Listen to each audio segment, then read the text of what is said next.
The one honest hour that ends nicotine. Most smokers who try to quit fail not because it's too hard, but because they refuse to set in this one honest hour. And in this video, I will be talking about the 1 hour that helped me quit smoking forever. If you skip this, you will fail, no matter how far the willpower takes you. 6 months, 1 year, you name it. That's the difference between smokers and ex-smokers. Let's get into it. Now my story is simple. I used to smoke 30 cigarettes per day for over 12 years. And I wanted to quit since year one, but nothing stuck really. I threw packs away and started fresh mornings. And I told friends, I tried morning routines, evening routines, replacements, gum, you name it. I tried it all. Nothing stuck because I had a belief that almost every smoker has. It's not that simple. This is a lie, of course. Later in the video, you will see why. That was my situation back then, and it probably is your situation right now. So what do we all want? We just want to reclaim control of our lives. We want to have a coffee that I don't have to make really dense because I want to taste. I want to do a proper run. I would like to connect with people and have dates without smelling like an ashtray. I want my self-respect. I want to stick with what I say. I want to present myself in the way in my mind, not with what I have in my hand. But when you try to quit, you always fall into these two traps. The first trap is chemistry, of course. Nicotine activates dopamine heavily and changes the whole body from inside as well. So when you quit, the body would feel something is missing. Most people don't quit here at the rise, at the first day or two. They quit right here at the peak between days 3 and 5. And then the fall. That's where also a lot of people quit because of the second trap that I will talk about. That's day 3 to 5, right? Here where most people fall in chemistry trap. The lie is not that simple, makes you compliant. The just one that I will taper, it just serves the nicotine incentive. All you want is to reward yourself with nicotine. That's why your body screams for it. It's only like 2 or 3 days. It keeps the hamster wheel running. And so you don't want to quit because of these 3 to 5 days. The body has a reaction. It reacts to you. It tells you just one, after work, before work, whatever. It screams to avoid this peak because of the nicotine withdrawal. And now to the second part, which is the identity, the persona that's called the smoker.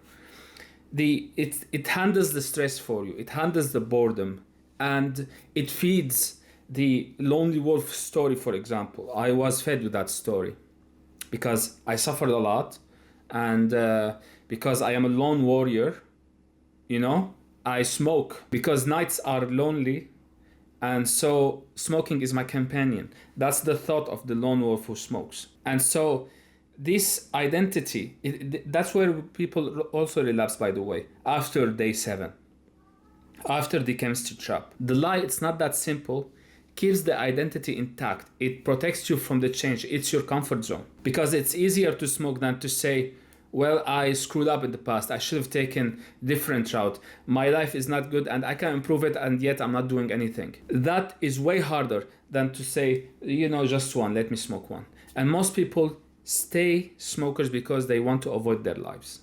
That's the honesty of it. It is as simple as that. So in this 1 hour, we only have 60 minutes, okay, to fill on paper 5 critical points, which is why, the cost, before and after, day 0 and urge protocol, and preparation. Let's get right into them. First, I want you to pick up a pen and paper and write why I smoked. We keep it simple. Why I hired nicotine. I hired nicotine too. And then whatever vivid images, the situations, the events before that, the events after that, all that stuff comes to mind. Write it down.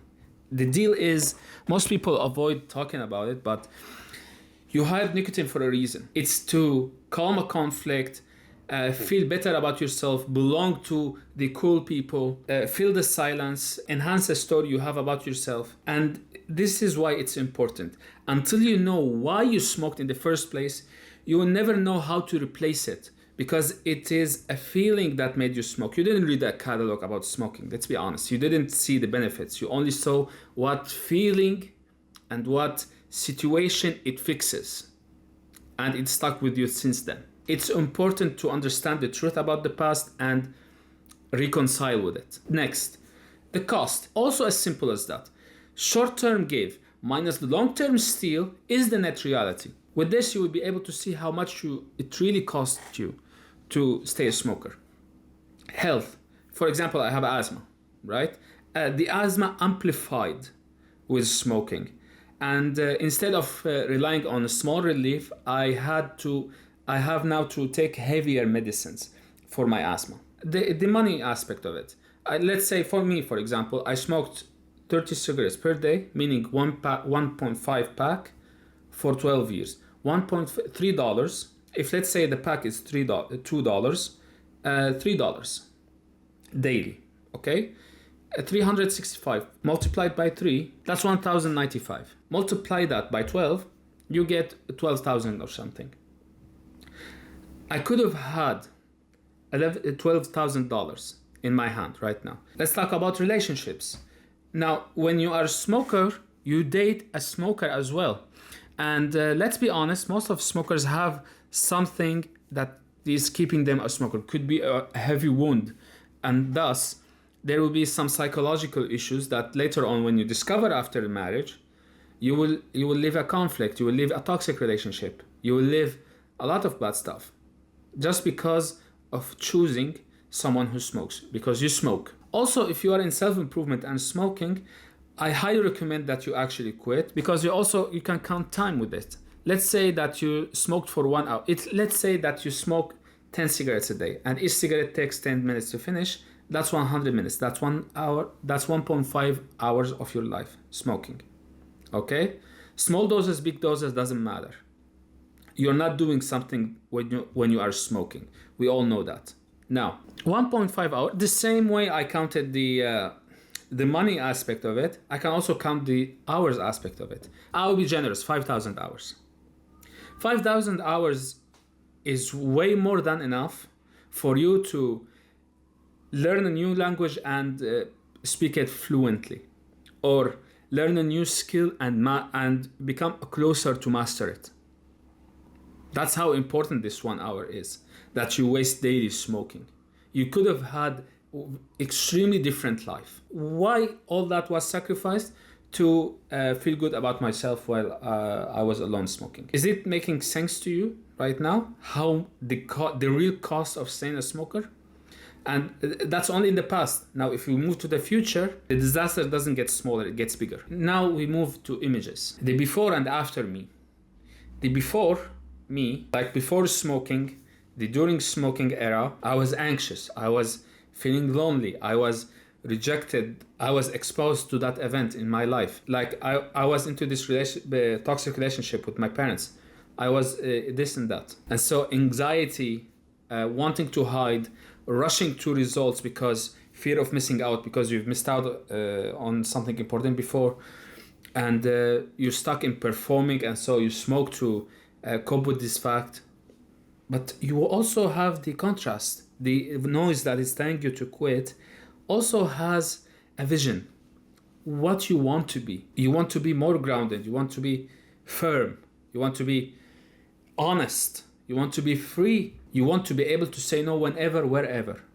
No conditions. You want to be present. You don't want to avoid the smoking. You want to live the moment. Really. And now we have the day zero and urge protocol. I can basically sum it in just one sentence. Religiously, no, just one. Oh, that's the only rule you have to follow. Nothing else. To have a structure in place is better than having just the willpower alone. Because me and you tried willpower. We already know it doesn't work this way. Because the wrong understanding is what kept me a smoker and keeping you a smoker right now. Okay? Now, the day zero statement. You pick up a random I picked a random Monday, for example, after I did this 1 hour. Okay? Even if it fails the first time, you try it again and again, and it becomes easier. And then you quit for real, instead of wishing you quit one day. The urge protocol is also important because you will need to know what to do when these urges come. Because let's get back there for a second to the urges. You see, in these 3 to 5 days, you need to have a certain practice in place. For example, I chose to journal with ChatGPT because it reflects your ideas to you and gives you a new perspective and all that. And so it's interactive. It's accumulating my brain in a healthy way. You can also do runs, you can do breathing techniques, you can also meditate, you can do a lot of stuff. Okay, what matters is what feels right to you. And how do you know what is right to you? Is when you choose what you want to be and start acting on it. Like, let's say, for example, you are someone spiritual, you will appreciate meditation, right? And meditation becomes a replacement here. It's a good for urge protocol. I do nothing. I'm feeling the urge. Feel grounded. You relate yourself to the present moment, instead of living in your head. Oh no, I just want. You will explode and eventually you smoke. And now the actual preparation and cutting cords. Whatever stash you have, give it to friends. I don't want you to impulsively quit here. Okay, that's not the idea. The idea is that you start a fresh day on a clean slate. You finish the pack today, for example, and start the next day or the next day, whatever day 0 you decided for yourself. Okay, and religiously stick to that. You text an ally, friend, family member, even a coworker that you don't give a shit about. Send them a message. Hey man, I'm quitting in this day, and so I want you to know, don't offer me any cigarettes, and if I ask, just refuse. Preparing, like I mentioned, you have protocols in place to control the urges. That's important. And if you feel it's not enough, you can also have physical replacement, like tea or gum, for example. Okay, whatever works for you. However, don't try to replace it with pouches or vapes or patches or whatever. This is the same material that you inhale. We already know that. Because smoking is just like a toxic relationship. You don't negotiate with it. You just make a hard cut. It's just a heavy boundary, and you stick with it. No negotiations. When you negotiate, you eventually get back to it. It's important also to protect your sleep, especially in the quitting days, because when your stress levels are high, your hormones change, and what regulates you was smoking, right? And so to replace that, you need to be in a state where you are able to actually apply the urge protocols and the replacement that you are planning in your head. Sleep protection comes first. If your stress levels are high, your chances of relapsing are also high. Keep that in mind. And you see, it's that simple. It's not easy. Now, if all that feels overwhelming and you would like to get a helping hand, you are welcome to check the link in my description. I offer coaching for short-term sessions and long-term sessions. Pick your pick and I will help you through it. If you don't have the money for it, no problem. Keep watching my channel. I am devoting this channel for whoever want to quit smoking the real right way. With coaching, you only get my time and specific expertise to your situation. And now when you quit, you finally realize it wasn't willpower. It just was honesty once. That's how I quit 12 years of smoking. I've been smoke clean 6 months. I had my first 5 kilometers run within just 2 weeks. Usually when I was a smoker, it would take me 3 months to do a long 5 kilometers run, like continuously. And I was 30 kilograms heavier. I was able to achieve the 5 kilometers runs within 2 weeks, because the bottleneck wasn't the muscles, it was the lungs. When you are a smoker, you also have this heavy, bitter taste in everything because you are barely able to taste anything.